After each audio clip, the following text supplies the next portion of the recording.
Closing in on Japanese-held positions on New Guinea, second largest island in the world, Australian jungle fighters struggle through some of the world's worst combat terrain. Fording streams and climbing trails up the sheer sides of mountain ridges, they haul every ounce of their supplies by manpower alone.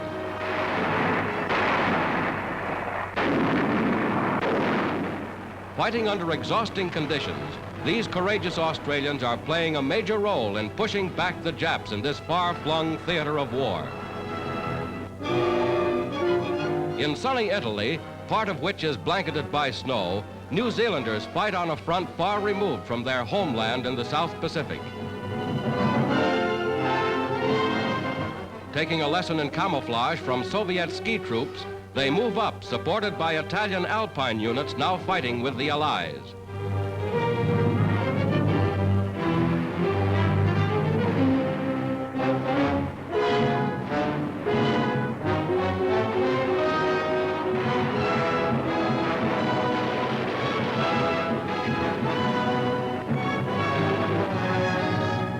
South of Rome, the beach at Anzio looks peaceful enough here, but actually this is the scene of some of the bitterest fighting of the war.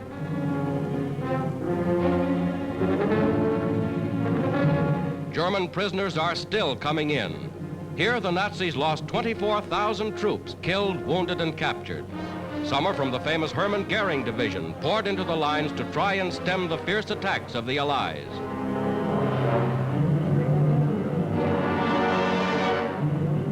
Prisoners receive the same expert medical care that is given every Allied soldier. From minor wounds to major operations calling for blood plasma, friend and foe are treated alike.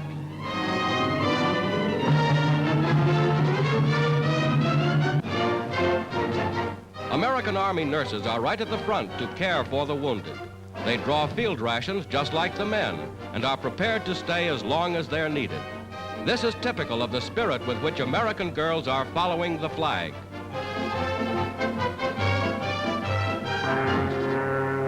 Constantly under fire, the beachhead is attacked by a lone Nazi plane, and the pilot is shot down in flames.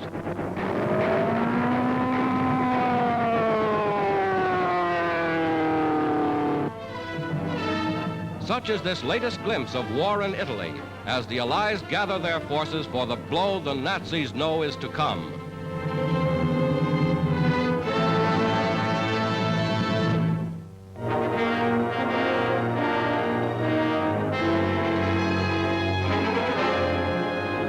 Flying over snow-covered mountains on America's east coast, planes simulate the search for a lost pilot. By radio, contact is made with the rescue party on the ground. From the air, a doctor parachutes to earth with emergency medicines and supplies. A dog team sets out to meet the lost airman. Supposedly hurt but on his feet, he has made snowshoes from twigs. Now they've found him, and life-giving blood plasma is administered. The doctor holds the precious bottle against his body to keep it from freezing.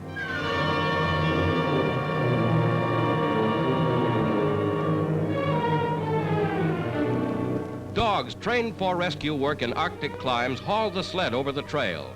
They encounter many hazards, but dogs and men are accustomed to such obstacles, and here's how they cross a perilous ravine.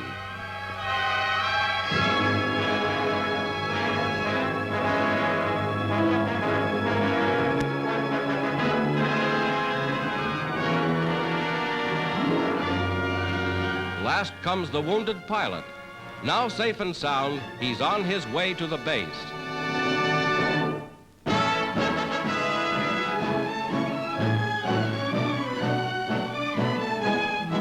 A naval academy located in southern Italy is again training large classes of cadets to become officers in the Italian merchant marine.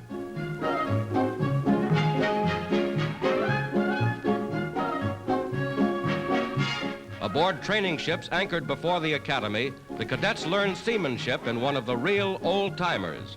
Hand over hand, they scale the rigging like veteran salts.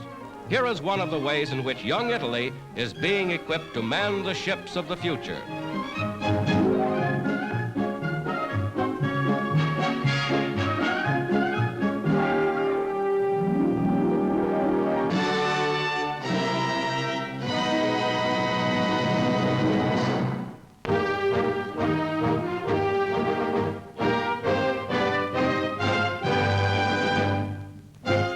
rocket guns at an American Army base serve a new purpose. They're loaded with rocket targets to be fired aloft to test the speed and accuracy of anti-aircraft guns.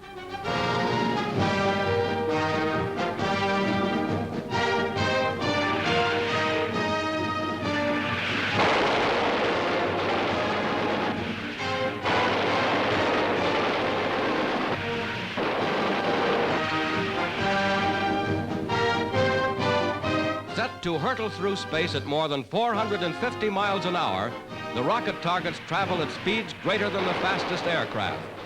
This is a sample of the terrific barrage now being hurled skyward to meet the enemy's raiders.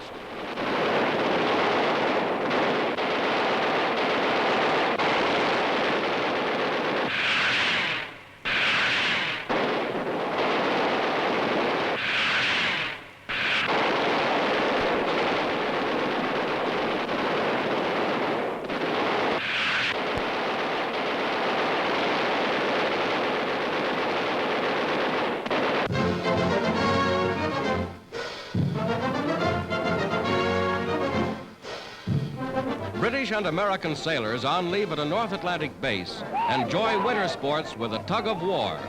Healthy, friendly rivalry between the fighting men of two great allied nations.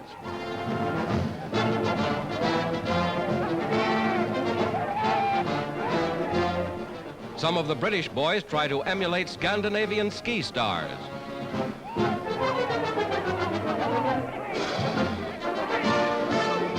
Snowshoes or skis, a few days ashore is a welcome change for men who sail the seven seas.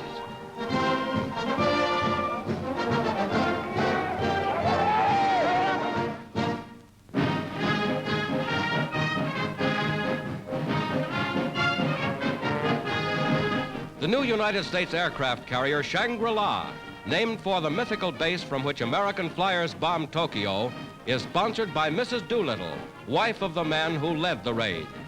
2 years ago, President Roosevelt decorated Major Doolittle, now a Major General, for his daring feat. It was from the carrier Hornet that Doolittle and his 79 valiant flyers prepared for their surprise attack. President Roosevelt called the Hornet Shangri-La when asked to reveal the base from which the huge B-25 bombers took off.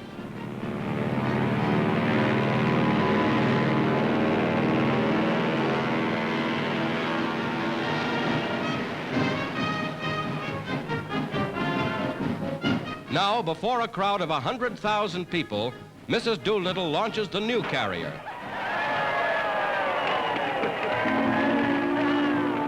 And a real 27,000-ton Shangri-La goes to join the great fleets of United Nations warships.